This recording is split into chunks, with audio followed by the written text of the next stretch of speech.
কাৰ্যসূচী সুৰক্ষিত যাতায়াতৰ স্বাৰ্থত কোনো এজন ব্যক্তি জানে যান বাহন ব্যৱহাৰ কৰি কোনো এটা পথ দুৰ্ঘটনাত আমাৰ মাজৰ পৰা কোনো ভাই ককাই দেউতা মা কোনোবা যাতে হঠাতে হোৱা পথ দুৰ্ঘটনাত হেৰাই যাবলগীয়া পৰিস্থিতি নহয়, সেই আচলতে আমাৰ কোনো অভিযান নহয়, ৰাইজক আচলতে সুৰক্ষিত যাতায়াত দিবৰ কাৰণে আজি কাৰ্যসূচীটো এটা সুৰক্ষিত যাতায়াতৰ অন্যতম এটা আমাৰ কাৰ্যসূচী। এইকাৰণে ক'ব বিচাৰিছোঁ, যিহেতু যান বাহন এখনৰ যদি হঠাতে হোৱা এটা ঘটনাত তেওঁ যদি কিবা ক্ষতিপূৰণ হয়, ৰাইজৰ ক্ষতিপূৰণ হয়, তেতিয়াহ'লে তেওঁ কিন্তু যদি যান বাহন নথিপত্ৰবিলাক সঠিক হৈ নাথাকে, সুৰক্ষিত যাতায়াতৰ প্ৰথম কৰ্তব্যটোৱে হৈছে যান বাহনৰ নথিপত্ৰ সঠিক কৰি ৰাখিব লাগিব।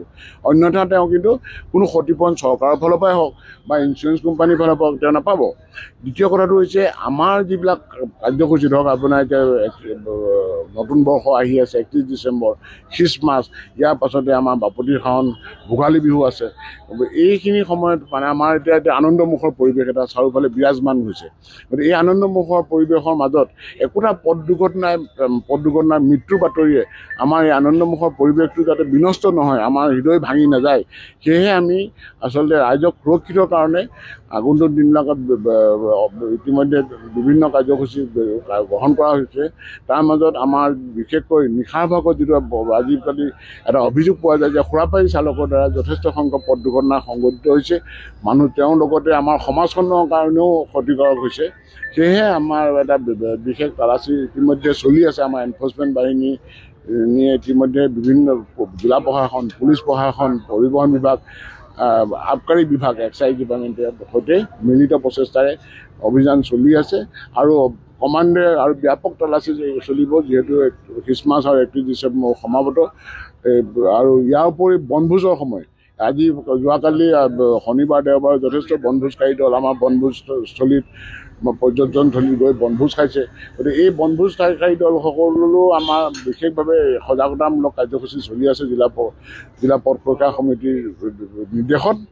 কাৰণ বনভোজ কৰা দেখা যায় যে যোৱা দিনবিলাকত বনভোজকাৰী যিখন যান বাহন, তেওঁৰ যিজন চালক, সেই চালকজনকো বনভোজকাৰী দলে ফূৰ্তি আনন্দত খুৰা সেৱন কৰে। সেইকাৰণে আমি বনভোজকাৰী দলবিলাকক আগতীয়াকৈ আমি এৱাৰনেছ কেম্প চলি আছে, মাইকিং কৰা হৈছে যে আপোনালোকক অনুৰোধ জনাইছোঁ যাতে কোনো সময়তে যাতে চালকজনে সুৰাপান কৰিব নোৱাৰে, আৰু যদি দেখিছে তেওঁ যদি সুৰাপান কৰিছে তেওঁ কিন্তু ঘূৰি অহাৰ সময়ত গাড়ীখন চলাব নিদিব যেতিয়ালৈকে তেওঁ এই সুৰাগ্ৰস্ত হৈ থাকে। গতিকে অন্য এজন মানুহক দিয়ক চলাবলৈ। আৰু এইটো কিন্তু খুব ইম্পৰ্টেণ্ট কথা, কাৰণ সুৰাপান কৰি গাড়ী চলোৱাৰ ফলত বনভোজকাৰী দলৰ যথেষ্ট যোৱা দিনবিলাকত দুৰ্ঘটনা হৈছে। সেই অসমৰ মাননীয় মুখ্যমন্ত্ৰীগৰাকীয়ে কৈছে যে আপোনালোকে যিমান পাৰে ব্যতিক্ৰমী কাৰ্যসূচীয়ে ৰাইজৰ মাজত জনসচেতনতা গঢ়ি তোলক, আৰু সেয়েহে আমি যিমান পাৰোঁ জনসচেতনতামূলক কাৰ্যসূচী গ্ৰহণ কৰিছোঁ। ইয়াৰ পাছত 1 জানুৱাৰীৰ পৰা আমি ষ্টুডেণ্টখিনিক আমি ট্ৰেইনিং দিম। গুৱাহাটী মহানগৰীৰ যিটো হোণ্ডা চেফটি ড্ৰাইভিং স্কুল আছে, তাৰ জৰিয়তে তেওঁলোকক আমি ট্ৰেইনিং দি তাতে যাতে লাইচেঞ্চ এখন পায়। মই অভিভাৱকসকলক আপোনালোকৰ জৰিয়তে অনুৰোধ জনাইছোঁ, তেওঁলোক আগুৱাই আহক। কোনো এজন তেওঁলোকৰ ছাত্ৰ ছাত্ৰী বা তেওঁলোকৰ ল'ৰা ছোৱালীয়ে লাইচেঞ্চ নোহোৱাকৈ যাতে গাড়ী নচলায়। সিদিনা মাননীয় মুখ্যমন্ত্ৰীগৰাকীয়েও তেখেতলোকক অনুৰোধ কৰিছে যে হেলমেট আৰু লাইচেঞ্চখন যাতে কম্পালচৰিলি তেওঁ থাকে। সেইকাৰণে চৰকাৰে স্কুটিৰ লগতে বিনামূলীয়াকৈ একোটা হেলমেটো দিছে, গতিকে দুটাকৈ হেলমেট দিছে। গতিকে আমি বিচাৰিছোঁ যে সেইসকল ল'ৰা ছোৱালীয়ে প্ৰত্যেকজনে যে লাইচেঞ্চখন ল'ব পাৰে, আৰু এই লাইচেঞ্চখন লওঁতে যে কিবা অসুবিধা আছে আমি অসম চৰকাৰ পৰিবহণ বিভাগৰ ফালৰ পৰা প্ৰত্যেক জিলাতে একোখনকৈ জিলা পৰিবহণ বিষয়া আছে, লগ ধৰিব। আৰু কিবা যদি অসুবিধা হয় মই গৌতম দাসে আপোনালোকক অনুৰোধ জনাইছোঁ, আপোনালোকে অভিভাৱকসকল মোৰ লগত যোগাযোগ কৰক।